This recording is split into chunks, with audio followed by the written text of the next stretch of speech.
Assalamu алейкум, урматтуу телекөрүүчүлөр. Барыңыздарга жакшы маанай каалап, биз ЛТР коомдук телеканалынын Билерман Ордо интеллектуалдык теле оюнунун жакшы сезонун кезектеги чыгарылышын сиздерге тартуулайбыз. Мен бүгүн ушул Ордодо Билерман Ордо оюнун ачык деп жарыялайм.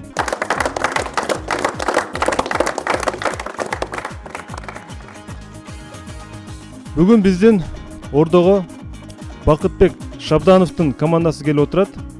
Бакыт, биздин Ордого куш келипсиздер.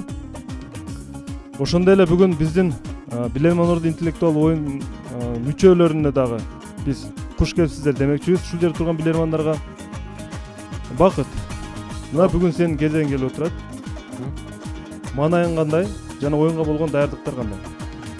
Манай өз эң жакшы, оюнга болгон даярдыктар дагы жакшы. Буюрса, жакшы оюн алып барабыз деп ишенебиз. Аракет кылабыз ошого. Команданын курамы жетиштүү деңгээлде күчтүү деп айта аласызбы? Эми жакшы эле го. Урматтуу билермандар, өзүңүздөр жакшы билесиздер. Биздин ушул бир ай аралыгында өткөн оюнга демөөрчүлүк кылган Бишкек шаарындагы достук мейманкана комплекси болуп келүүдө. Бүгүн дагы биздин Ордонун демөөрчүсү ушул аталган мейманкана. Биз ушул мейманкананын жетекчилигине, администрациясына ыраазычылык билдиребиз жана мындан кийин дагы биз менен кызматташыкта иштейт деген ойдобуз. Бүгүн Ордого 12 раунд суроолор коюлган. Суроолор дээрлик 100% телекөрүүчүлөр тарабынан келген. Урматтуу телекөрүүчүлөр, сиздер ушул убакыттан пайдаланып айтып коерум. Бизге суроо жөнөтүүнү кааласаңыздар, сөзсүз түрдө фото сүрөт жана суроону кайсы маалымат булагынан алдыңыздар, ушул сөздөрдү толук жазып жиберсеңиздер жана дарегиңиздерди, телефон номерлериңиздерди толук жазып жиберсеңиздер, биз менен сиздер менен биз байланышканга оңой болот. Демек, Ордого бүгүн 4700 сом акча коюлган. 12 раунд, 1 раунд супер близ, 1 раунд жалпы билермандар үчүн суроо жана Бакыт, эгерде Ордодон жардам керек болсо, билермандардан жардам алуу мүмкүнчүлүгү дагы бар. Бул жерде биздин бир топ билермандар байкоочу иретинде турат. Мен оюн башталганга чейин кыскача кайрылып кетсем, Бакыттын оюнуна болгон сиздердин каалооңуздар, көз карашыңар кандай? Кыскача. Саламатсыздарбы, урматтуу телекөрүүчүлөр жана бүгүнкү оюндун катышуучулары, урматтуу баштоочу. Негизинен буга чейин оюндар жакшы болуп келди. Бакыттын командасы жакшы көрсөткүчтөрдү көрсөтүп келген. Мен ойлойм, бүгүн дагы ушул жакшы бир көрсөткүчтү көрсөтүп, бүгүн бир телекөрүүчүлөрдүн жана спонсор болгон организациянын бир алкоосуна татый турган бир көрсөткүчтү көрсөтөт деген ойдомун. Ушул Бакыттын бүгүнкү командасына бүгүнкү оюнда ийгилик. Сагын. Саламатсыздарбы, урматтуу телекөрүүчүлөр, саламатсыздарбы, урматтуу баштоочу. Менин оюм боюнча бул Бакыттын командасы бүгүн оюн жүрүшүндө жакшы ийгиликке жетишсе керек. Бирок так айта албайм, оюн жүрүшү көрсөтөт. Бардыгына азырынча ийгилик. Эмин. Бул оюнга карата оюм, ушул команда негизинен ушул 12 раундга аягына чейин жетүү бул негизги биринчи иреттеги максат. Анан ошол 12 раунддун аягына карата ушул жакшы темп сакталса жана ар бир оюнчу өзүнүн командадагы ордун көрсөтө билсе, ойлойм ушул жакшы эле жыйынтык болот деп. Негизинен ушундай. Рахмат.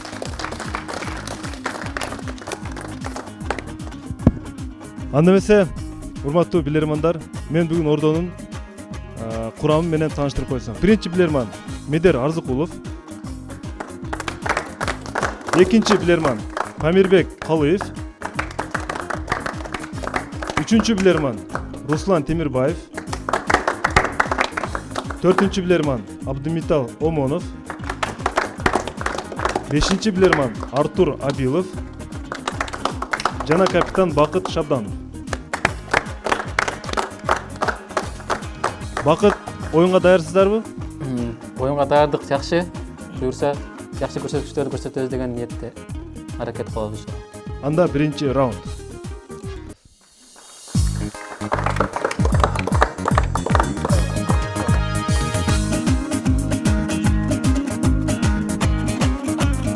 Урматтуу телекөрүүчүлөр, биздин эфирден чыгып турган электрондук дареке Билерман Чекет ТВ электрондук белги Mail Cheket.ru жана кат аркылуу Ош шаар Ленин көчөсү 330 дарегине суроолорду жөнөтүп жиберсеңиздер болот. Анда эмесе биринчи раундда биздин билермандарга каршы Ош шаарынын тургуну Марал Осмонова суроо жөнөткөн. Суроосунун байгеси 400 сом. Александр Бел эмнени ойлоп тапкан? Бакыт. Телефонду. Александр Бел телефонду ойлоп тапкан. Туура. Бирок ал эч качан өзүнүн апасы менен телефон аркылуу сүйлөшкөн эмес. Эмне үчүн? Жооп даяр. Точно. Кимде жооп даяр? Урматтуу баштоочу, бизге мөөнөттүн алдын жооп даяр. Бул суроого Абдимитал жооп берсин. Урматтуу баштоочу, бизде жооп даяр. Александр Белдин апасы дудук болгонуна байланыштуу ал апасы менен өзү ойлоп тапкан телефон аркылуу сүйлөшө алган эмес, маектеше алган эмес. Жоп, негизинен туура. Эсеп 1-0 азырынча.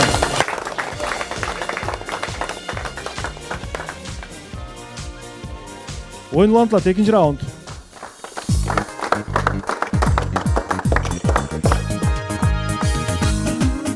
Демек, Бакыттын үнөмүндө 1 мүнөт бар. Керектүү учурда пайдалансаңыздар болот.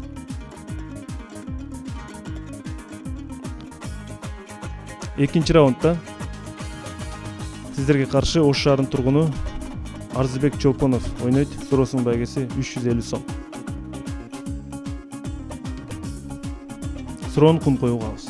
Урматтуу билермандар, суроо төмөнкүчө. Бир чарбанын жетекчиси жазда жумушчуларды жакшы айлык акы төлөйм деп ишке алат. Экинчи айдан баштап айлык акы кескин азаят. Анын ичинде түрдүү техникаларды башкарган механизаторлор да бар. Үчүнчү ай дегенде чарбакер жумушчулардын ишин текшерип келгенде кол менен аткарылуучу иштер бүтүп, ал эми техника менен аткарылуучу иштер бүтпөй турганын көрөт. Ошондо эмне үчүн абал мындай деген суроого айдоочулар бул суроого өзүңүз бир ооз сөз менен жооп табыңыз деп айтышат. Чарба жетекчиси айдоочуларга бир гана сөз менен кайрылат. Ал сөз 36 тамгадан турат. Суроо. Чарба жетекчиси эмне деп айткан? Бул багандай эмеспи? Баягы сөз бар. Механизациялаштырылгандардан сыздарбы деген окшогон сөз болушу мүмкүн да. Ошол болушу мүмкүн. Ошого так. Механизациялаштырылбагандыктардан сыздардан. Механизациялаштырылбагандык. Механизациялаштырылбагандардан сыздарбы. Механизациялаштырылбагандыктан,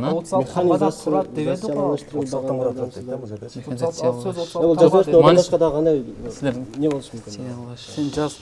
Механизация емес, может, техника жөнүндө болот. Алфавит деле баштан Жок. Тыктан. Механизациялаштырылбагандардан сыздарбы. Өзүңүз жооп бермесең эмне деп чөктөшмүң? Механизациялаштырылбагандардан. Айлыгы начар болсо, техникасы бар болсо. Бул жерде айтты да механизациялаштырылган деп дагы айтты да, суроода ушул сөз болушу мүмкүн. Механизациялаштырылбагандар. Бакыт убакыт аяктады. Ким жооп берет? Мына башка вариант болушу мүмкүн. Ушуну айтып коелу эле, башка вариант. Вариант барбы? 3, 4, 5, 6, 7, 8, 9, 10, 11, 12, 13, 14, 15, 17, 18, 19, 20, 21, 22, 23, 24, 25, 26, 27, 28, 29, 30. 30 канча тамга дедиңиз? 36. Бакыт. Дарбы? 1 минутта бүттү, силер эми санап атасыңар. Ким жооп берет Бакыт? Өзүм жооп. 5 секундда 1. Урматтуу баштоочу, бул суроого өзүм жооп берген аракет кылайын. Биз команда менен келишип төмөндөгүндөй чечимге келдик. Бул сөз механизациялаштырылган дардан сыздарбы? Дардан сыздар болушу. Же болбосо механизациялаштырылган дардан сыздар. Ушундай сөз болушу мүмкүн. Сен жаздың ушул сөздү? Жаздым. Санайбыз кана? 1. Көрсөт ручка менен сана. 1, 2, 3, 4, 5, 6, 7, 8, 9, 10, 11, 12, 13, 14, 15, 16, 17, 18, 19, 20, 21, 22, 23, 24, 25, 26, 27, 28, 29, 30, 31, 32, 33, 34, 35, 36. Жоп, негизинен туура.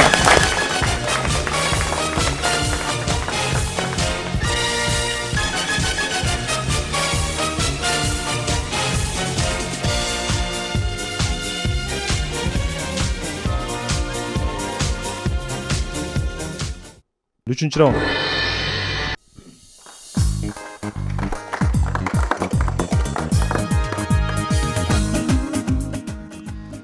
Бүгүнкү оюндун демөөрчүсү Бишкек шаарындагы Достук мейманкана комплекси.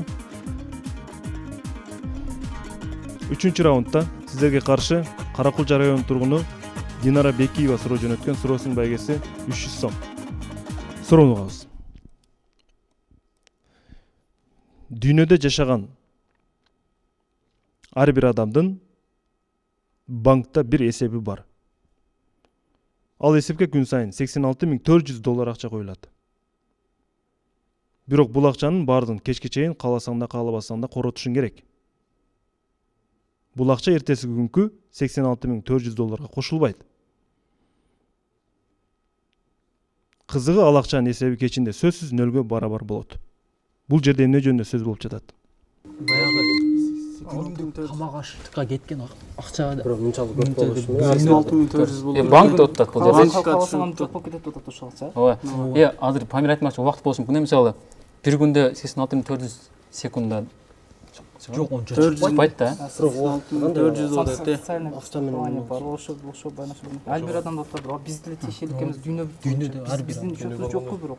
Ар бир адамда болот. Ар бир мамлекеттин ошол жерде деңгээлине жараштырып аткандай болот. Ар бир адамдын счету болот же, мамлекеттин счету болот. Ар бир адамдын Онда ар бир адамга счету болот. Мамлекет статистика бирнерсе жүргүзүп бир счет чыккан ар бир адамгачы. Ошол жок болот.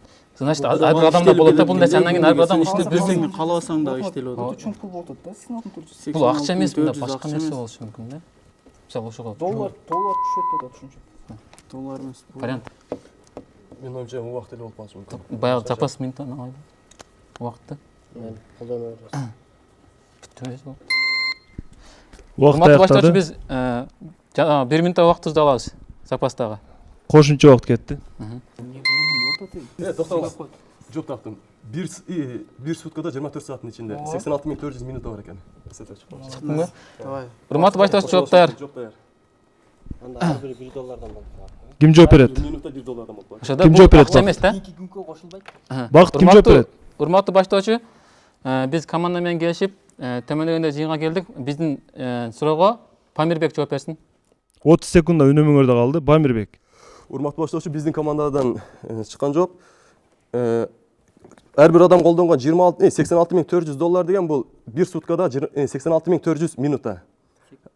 Ар бир минута. Ошондо ар бир минута ар бир долларга теңеп туруп, ошондой деген жооп келди. Ар бир адам күнүгө 86,400 минута колдонот. Калайбы, калдабайбы. Ал эми бир сутка өткөндөн кийин уже 86,400 башка сутка башталат да уже. $1 1 минутта бар экен да, ошондо.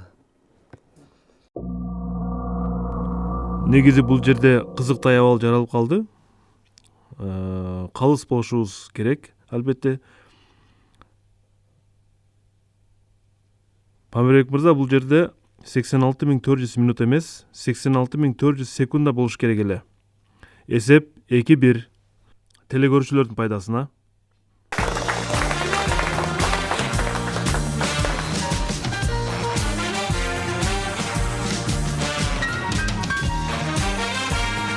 Төртүнчү раундду баштайбыз.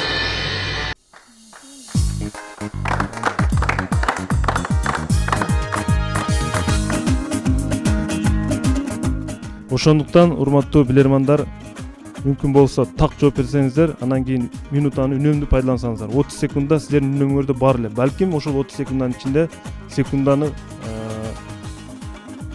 таап чыгышыңыздар мүмкүн эле. Демек, жалпы билермандар үчүн суроо. Кара Суу районунун тургуну Абдыманап Абдыкаар уулу ойнойт. Байгеси 450 сом. Ар бир өлкөнүн өзүнүн белгиленген убактысы жана сааты бар. Кээ бир чоң мамлекеттердин ичинде шаарлардын убактылары бири-биринен кескин айырмаланып турат. Мисалы, Иркутскиде саат 15 болсо, Москвада саат 10 болот. Суроо. Ушул саат убактылары эмнеге таянып белгиленет? Ким жооп берет? Биздин Ахмат Жомарттын командасынын ою боюнча бул меридиандарга көз каранды да убакыт. Меридиандардын таркалуусуна көз каранды болот. Эгер биринчи башталгыч убакыт Лондондон башталып Гринвич меридиан болуп эсептелет, ошодон батышка жана чыгышка эсептелип кетет да. жооп кабыл алып, бирок эмне үчүн меридиандарга карайт? Эмне үчүн дегенде бул жерде жердин баягы күндү жердин өз огунда 24 саатта тегерен чыгуусуна байланыштуу да. Мисалы Россия өзү Россиянын территориясы 11 сааттык айырмачылыкта турат. Дежневтен батышына чейин 11 саат убакыт айырмачылыкта турат. Ошон үчүн бул жерде меридиан дегенге ошол ар бир меридиан ошол саатка жараша жылат да. Кандай десем, жер тегеренгенде күнгө улам жылган сайын ошо саат кийинки немеге убакытка өтүп кете берет. Жооп туура.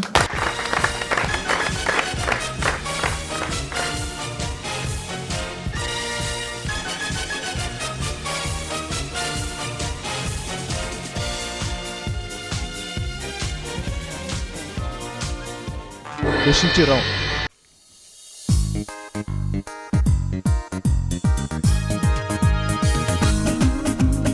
Демек, эсеп 2-1 боюнча турат билермандардын пайдасында.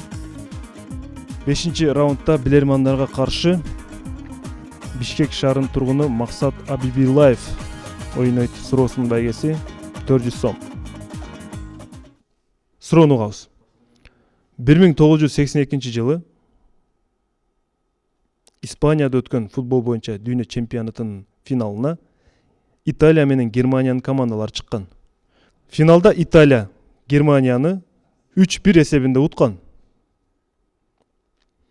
Италиялык атактуу футболчу Де Росси немистердин дарбазасына 1 гол киргизген. Ошентип Италия чемпион болот. Италиялык ар бир футболчу бул чемпионаттан соң ири суммадагы акча алышат, сыйлык катары. Бирок Де Россиге акчадан башка дагы бир өзгөчө белек берилген. Ал эмне белек болгон? Золотой мяч, золотая бутса. Немеде бар да, алигинде айчы футболдо кошумча тайм болгондо алтын топ деп коет да. Мисалы үчүн кошумча 30 неме берилип, ошондо гол уруп койсоң оюн сразу токтотулат да. Ошондо алтын топ. Может ошондо ошого сыйлык бериш мүмкүн. Может бир баратадан чейин жок. Баягы тарыхта бир жолу ошо гол болгон да, ушул болушу мүмкүн. Баягы ошол футболчу болушу мүмкүн. Ошо байланыштуу кандай сыйлык? Гиннеске жазылып калган. Баратадан чейин может Гиннеске жазылып Гиннеске жазылып гол катары ошол жазылып. Бир жолу болгон да тарыхта ушул голчу. Ошондо буга сыйлык Гиннеске жазылган. Гиннеске жазылышы мүмкүн. Рекорд болуп жондай болмосо. Же болбосо алтын топ же алтын кета. жок ондой оңой болуп калат. Жок, ага белек катары ошол. Жок, алыстан эң алыстан киргизилген гол деп ошондой болушу мүмкүн. Эң алыстан киргизилген гол Да барат, кошумча убакыт алат. Жок, ошо бир рекорд койгондо ошо рекордко байланыштуу книга Гиннес. Убакыт убактыңар аяктады. Бул суроого команда менен келишип төмөндөөгө чечимге келдик. Негизинен бул чемпионатта футболдун тарыхында бир окуя болгон да, бул өзүнүн воротасынан тээп туруп, анан наркы каршылашынын командасынын воротасына киргизген да, бир голдучу. Дарбазага киргизген да.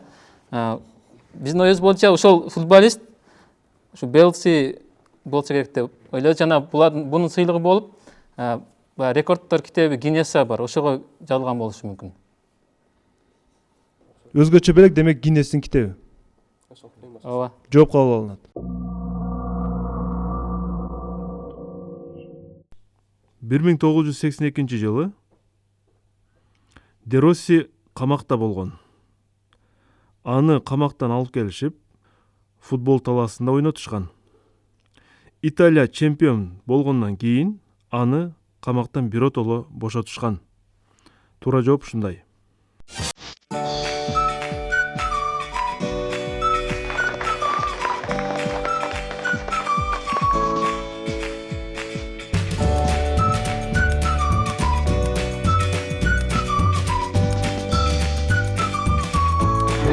Алтынчы раунд.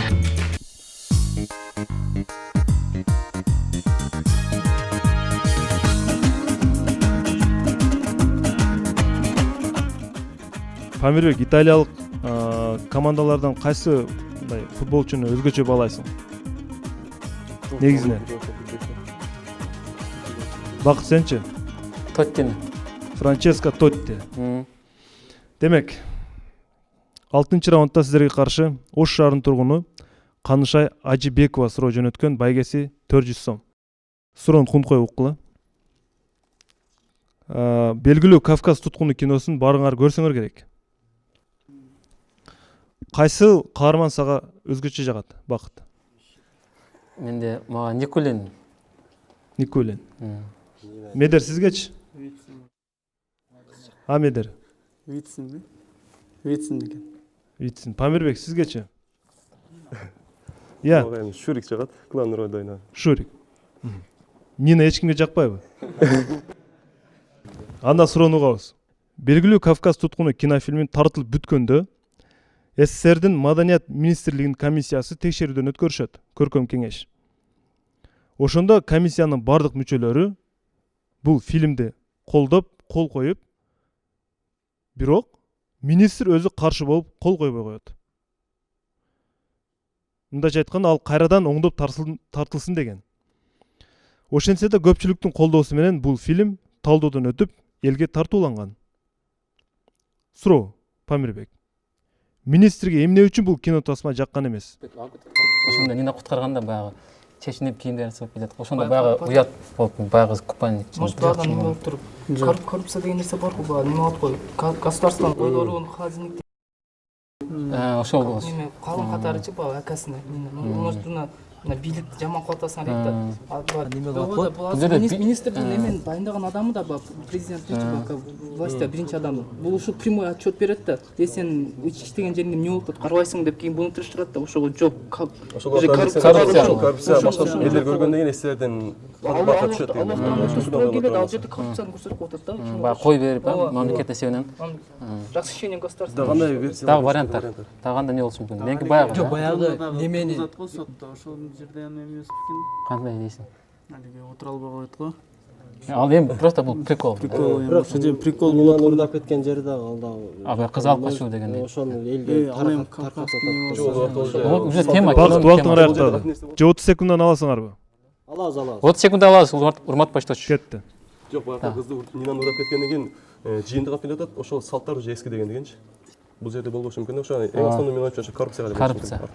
Тем более министр болот да. Министр дегендей. Биринчи адам, биз сүйлөп жүрөбүз ба, башкаруучу дайыма кыйналат го, баарыбызчы отчет берет да башкаруучу. Биздин паникатордо ушундай болуп жүрдү го. Анда ушул жок Анда башка жок. вариант. Убакта ошол коррупцияны мүмкүн болсо басканайны кылып. Буну өзүң мындай турлап жооп бересиң. Кошумча 30 секунд аяктады. Бакыт. Урматтуу баштоочу, биздин жообуз даяр. Биз бул команданын атынан Артур жооп беришке аракет кылсын. Жообу төмөндөгүдөй. Бул кинодо бул бир көрүнүш көрсөтүлөт, бул коррупция көрүнүшү. Ошол жерде бул Нинанын агасына бул бийлик мамлекеттик казнадан бул неме берилет да, ба. Койлор, холодильниктер, бул жерде коррупция кетип атат. Ушул нерсени көрсөтпөйлө деп министр ошол себептен каршы болгон да. Демек силердин жообуңар ушундай. Ушундай. Жооп кабыл алынат. Мен туура жоопту айтам. Кинодо Нинаны уурдатып келген баш каармандардын фамилиясынын бири Сахов болгон. Тилекке каршы ошол министрдин дагы фамилиясы Сахов болуп калат.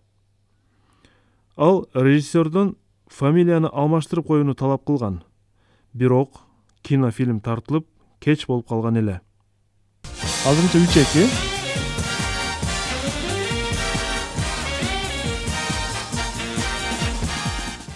Жетинчи раунд.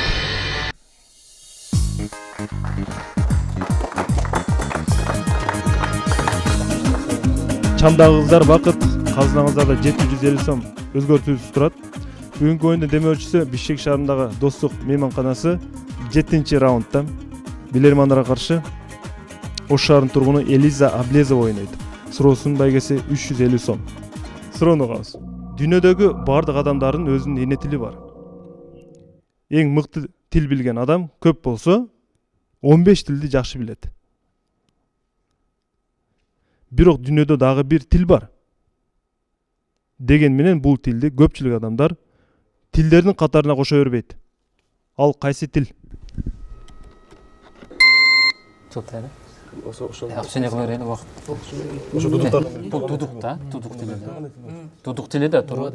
Ушул тилге кошулбайт, мамлекеттик тил эмес бул. Дүйнөлүк тил. Жаныбарлардын тили болушу мүмкүн. Жок, адамдар тилде 15 тил билет атат да.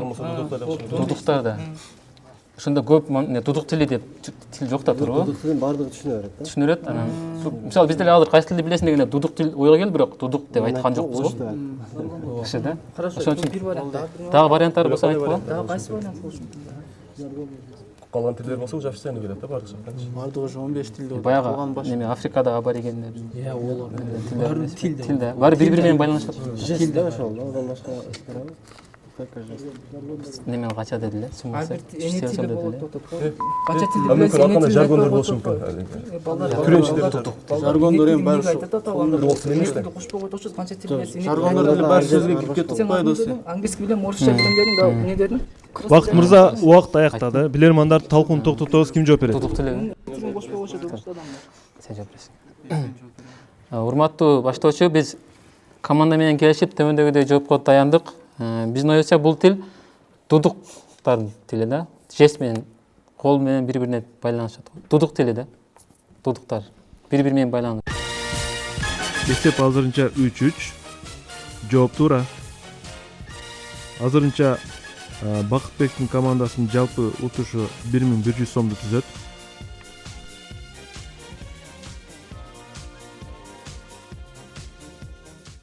Сегизинчи раунд. Эсеп 3-3. Сегизинчи раундга келип билермандар телекөрүүчүлөр менен кайрадан теңдешти. Урматтуу телекөрүүчүлөр, биздин даректерге кат жазууну улантсаңыздар болот. Ош шаар Ленин көчөсү 330 жана электрондук дарек боюнча билерман чекит TV электрондук белги mail чекит.ру. Өзгөн район тургуну Сайкал Исмайыл кызы сиздерге каршы ойнойт. Байгеси 350 сом. Урматтуу билермандар. Bir pop.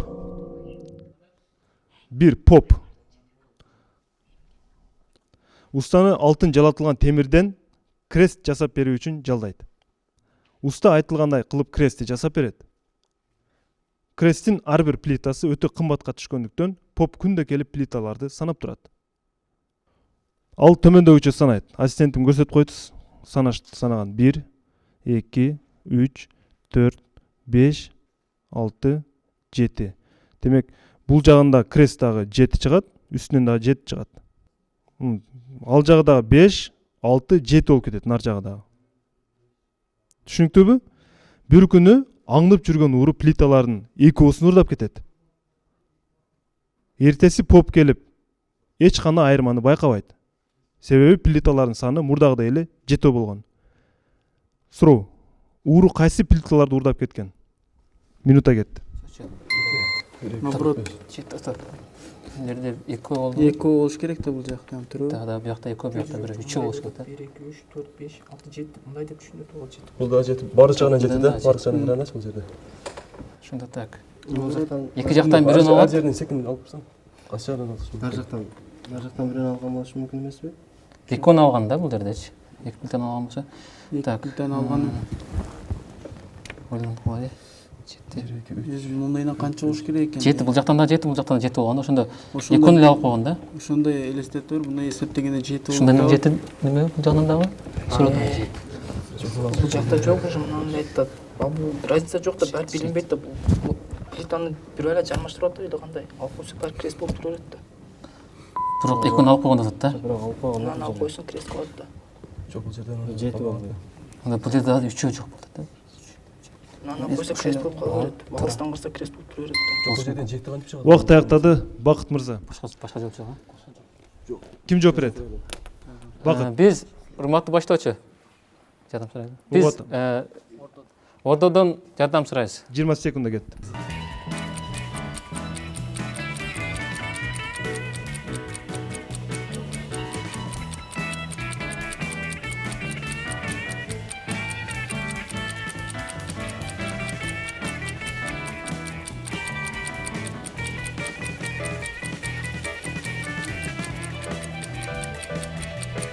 Аяктады.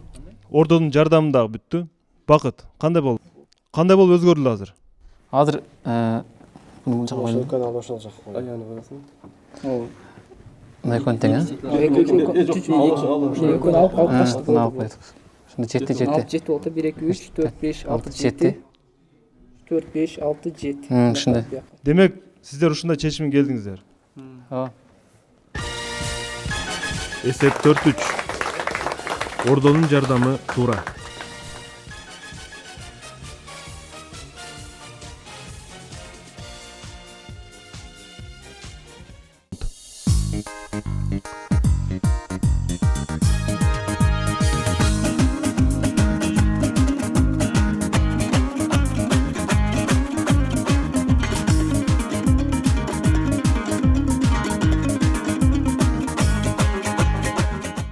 Тогузунчу раунд сиздерге каршы Бишкек шаарынын тургуну Айпери Камилжан кызы суроо жөнөткөн. Байгеси 350 сом. Бул мектеп окуучусу экен өзү. Бакыт. Бул жерде математикалык суроо келген сиздерге. Бош жерлерди толтуруш керек. Билермандар.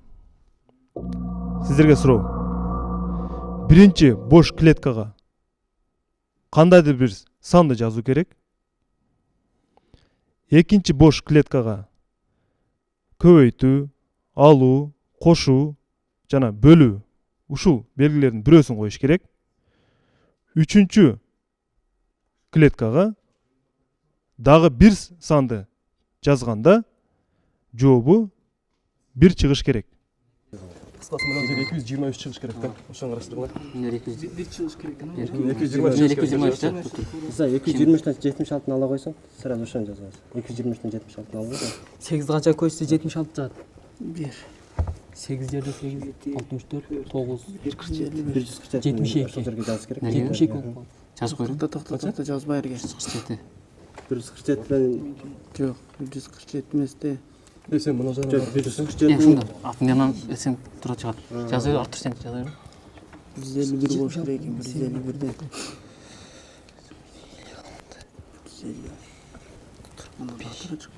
Нече дегенмен жазып коек, 147 323 бар. Оны 8 менен 76 ортосуна бөл. Мына жерге 8 жазсаң, 8 болсо 64 болот. 64 76-га көйсөң 140 болот. Эми 140ка мына жерине 120 147 болуш жок. Эмне 223 болот да эмне? Убакыт аяктады. 140тан. Ким жооп берет Бакыт? 223тан Урматтуу байтоочу, бул суроого Памир жооп берсин. Памирбек. Маркер бар бизде. Урматтуу баштоочу, биздин оюбуз боюнча бул жерге 8 кошулган 76, бул жерге 83 болду.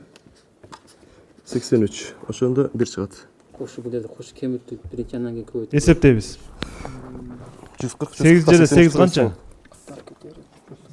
64пү?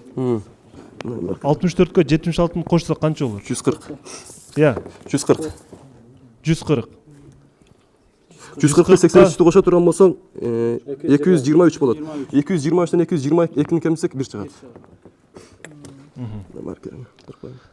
Бунун жыйынтыгы бир чыгыш керек болгондугу үчүн биз жооп туура деп кабыл алабыз.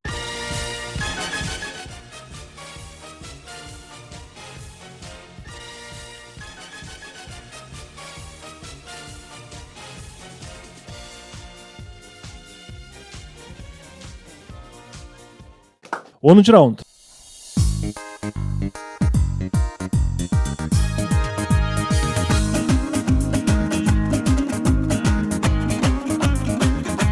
Демек биз 350 сомду кошуп, Бакыттын жалпы утушу 1800 сом болду 9-чу раундга келип. Бүгүн ордого коюлган жалпы сумма 4700 сом түзөт. 10-чу раундда сиздерге каршы Араван районунун тургуну Жумадыл Исраилов ойнойт. Суроосунун байгеси 400 сом. Урматтуу билерман, мисалы бул жерде кимдер үй бүлөлүү? Памирбек команданын ичинен. Биздин командада бардыгыбыз бойдокпуз. Никкелешүүнүн таң каларлык көрүнүшү Индонезиянын Ява аралында болот экен. Бул жерде жаңадан баш кошкон жубайлар никелешүү аземинде 25 келемиштин куйругун тапшыруу зарыл. мына сага салт. Эгерде алар ажырашып кетишсе, кокусунан 40 келемиштин куйругун тапшырууга мажбур болушат. Ява аралындагы мындай салттын чыгышына эмне себеп болгон? Ушинтип койсоңуз, экөө бири-бирине же экөө биригип 25 кандай ошол сандар боюнча? Мисалы баш кошкондо 25, кокус ажырашып кетсе, кайрадан 40 келемиш тапшырыш керек. Ким 25ти кимге тапшырат? Экөө тең бири-биринеби же кандай? Жок. Эки жубай ошол мисалы той ээлерине же элге деп коелу мисалы. О, ошондой. Бири-бирине эмес. 40 менен 25 неден келсе 25 бул баягы 25 жаш үйлөнүү курагы деп коет, Ал эми 40 болсо бул ошо 40ка чейин үйлөнбөй бактың ачылбай үйлөнбөй жүрө бер деген ниет болуш керек. Ошончо неме келемиш табыш кыйындар. Бирок эмне үчүн эмне 25 анга 40 болуш керек? Мен ончо азыркыда 25 жаш анан 40 жаш боюнча анда башка дагы кандай? Балким ажырашуу болбосо дейт. Келемиштер аз болсо керек. Аралда аз болот да, сууга турат. Алар мүмкүн ажыраша албай калышат да, ананчы таба албайт да. Тилекке каршы минут аяктап калды. Аралда Бакыт ким жооп берет? Урматтуу баштоочу, бул суроого Артур жооп бергенге аракет кылсын. Артур мырза, кулак сизде. Эмне себептен? Бул жерде Ява аралда отат. Арал дегенде бул сууга жакын, келемиштер аз болот деп ойлоп атабыз бизчи. Ам бул келемиштин куйругун алып келгенде бул келемиш табыш керек да. Бул Индонезия бул мусулман ислам өлкөсү да. Исламда бул разводко өтө мындай шарттар болгондо анан уруксат берет, болбосо мындай оңойлук менен развод болбойт, ажырашуу болбойт. Эгерде ажырашам десеңер, барып ушул немени алып келесиңер дейт да, келемиштин куйруктан. Келемиштер ал жакта аз. Жооп кабыл алынат. Туура жооп төмөнкүдөй. Ява аралдарында келемиштер өтө көбөйүп кеткен. Аны канчалык аракет кылышсын азайбай койгон. Жергиликтүү тургундар менен мамлекеттик кызматкерлер дагы өтө аракет кылышкан. Бирок канчалык аракет кылбасын, келемиштер азайбай койгон. Акыры алар айла жоктон ушундай эрежелерди кабыл ала башташкан. Эгерде кимде-ким үйлөнө турган болсо, ошол жубайлар 25 келемиштин куйругун алып келиш керек болгон. Бул дагы болсо келемиштин азайтуунун бир жолу катары каралган. Телекөрүүчүлөрдүн пайдасына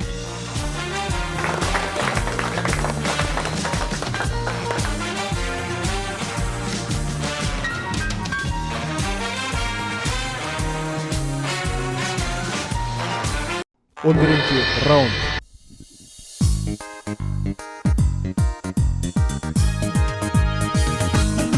Demek men билермандарды дагы бир жолу тааныштырып койсом. Бүгүнкү биздин ордодо ойноп жатат Медербек Арзыкулов, Памирбек Калыев, Руслан Темирбаев, Абдымитал Омонов, Артур Абилов жана капитан Бакыт Шабданов. 10 раундга келип, демек, билермандар телекөрүүчүлөрдөн бир упай алды да. Бактын казынасында 1800 сом акча бар. 11 раундда Супер Блиц.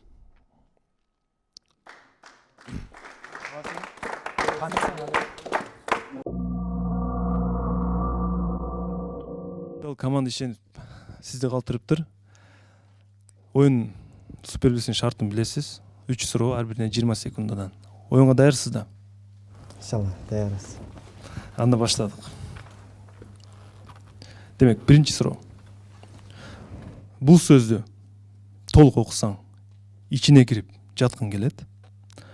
Ал эми баш тамгасын алып таштап окусаң, жыттагың келет. Эгерде акыркы 2 тамганы окусаң, уккуң келет. Бул кайсы сөз?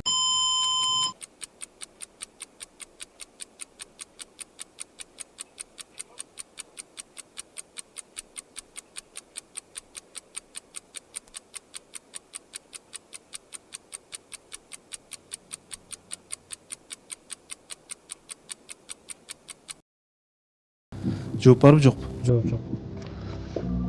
Бул чатыр. Абдымитал мырза, Супер Блиц ушуну менен жыйынтыкталды. Телекөрүүчүлөргө 1 упай дагы өтөт. Отуруңуздар.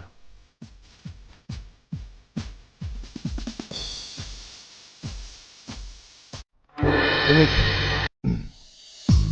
12-нчи раундда билимандарга каршы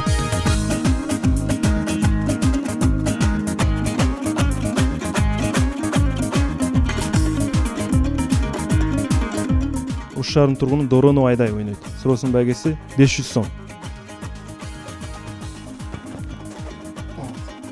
Эгерде азыркы Супер Блицте сиз отуруп калгансыз да, жогорудагы 3 суроонун канчосуна жооп беришиңиз мүмкүн эле? Жооп бердим эле биринчи суроонун жообуна. Экөөнү билбедим эле. Биринчисине жооп беришиңиз мүмкүн эле. Урматтуу билирмандар.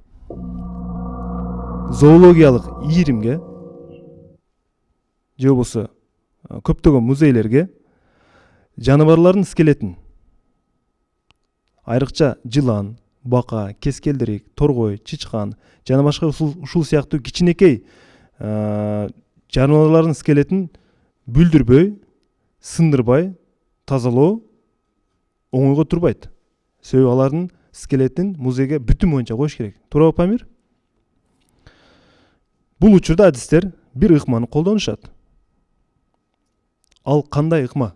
Мумияларды Немен Колдонуп оны кан- может колдонбойт. беркини жөлү жасап коюшу мүмкүн. Башка нерседен сынбай турган нерсе. Макет.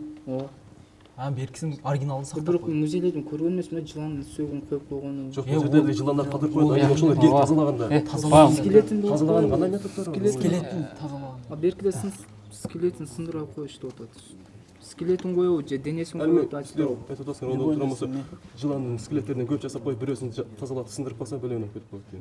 Ондай болот да, ошо тазалаган метод болот. Музейде тазалаган метод болот а же музейге алып келип койгон. тазалагандын Музейге коюлгандан кийин тазалайт. пылесос менен тазалайт. Пылесос менен. жок, ошону кантип мындай кайдындай метод менен сындырбайт, баягы таза кылып. Айнек менен эле жаап коет го, алар чаң болбойт го, айнек менен жаап койсо. Кичинекей нерселерди жаныбарлар, например, бакаларды бир катык нерсенин үстүнө катытып, бир коробка кылып, ошо коробка менен ташып жүрөт. Же болбосо кислота, кандайдыр бир кислоталарды колдонбойбу? Жок, чаң кирбей турган. Жок, алиги бир нерсе катырып коюп, ошо менен алып жүрөт. Убакыт аяктады. Шабданов Бакыт, талкууну токтотобуз, ким жооп берет? Урматтуу баштоочу, бул суроого Памир жооп берсин. Памир, акыркы раунд кулак сизде. Урматтуу баштоочу, биздин команданын жобу боюнча ошол кичинекей жаныбарларды катырардын алдында аларды бир кичинекей досканы кыркып алып, ошо гипстен болбосун бир нерсенин үстүнө катырат да. Кийин ошолорду тазалай баштаганда, ошол мисалга карасак, кичинекей баканы койсок, ошол менен кошо алып жүрүп тазалайбыз да. Ал эми баканы өзүн гана тазалай турган болсок, ар жакка ташып атканда сынып калышы мүмкүн. Ошо байланыштуу башында катырып алганда, катырып атканда бир нерсе досканын үстүнө катырып, ошо менен кошо алып жүргөн да, нары бери ташыганда. Биздин оюбуз ошончо. Ошондой деген. Демек, баканы катырып туруп, анан кийин алардын скелетин алат деп айтып жатасыз. Ушундайбы? Жок, баканы катырып атканда бир досканын үстүнө кошо катырат. Нары бери ташыганда алиги мисалы бир жерге алып келип тазалап кайтара ордуна апарып коюш үчүн ошол досканын үстүндө кошо алып жүрөт. Алиги ташып атканда сынып кетпеш үчүн. Анан кийин ол жерде уже тазалап атканда пылесос менен ар кандай кислоталар менен ар кандай методдор менен кол тийгизбейт да, например, ошо доска менен кошо алып жүрөт да, нары бери жылдыргандачы. Жооп кабыл алынат.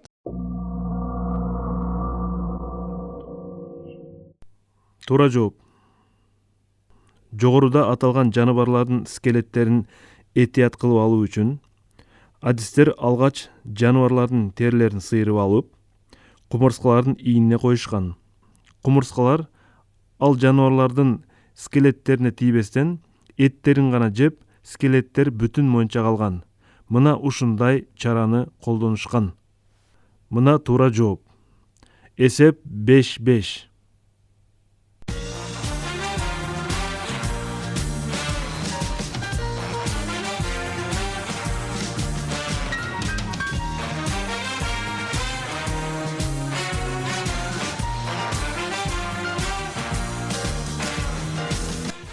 Мына ушинтип оюн аягына чыкты. Бизге суроо жөнөткөн бардык телекөрүүчүлөргө ыраазычылык билдиребиз. Бакытбектин командасы дагы өтө жакшы аракет кылды. Мына ушуну менен бүгүнкү оюн соңуна чыкты. Билеги күчтүү бирди жыгат, билими күчтүү миңди жыгат. Кайрадан көрүшкөнчө, ассаламу алейкум.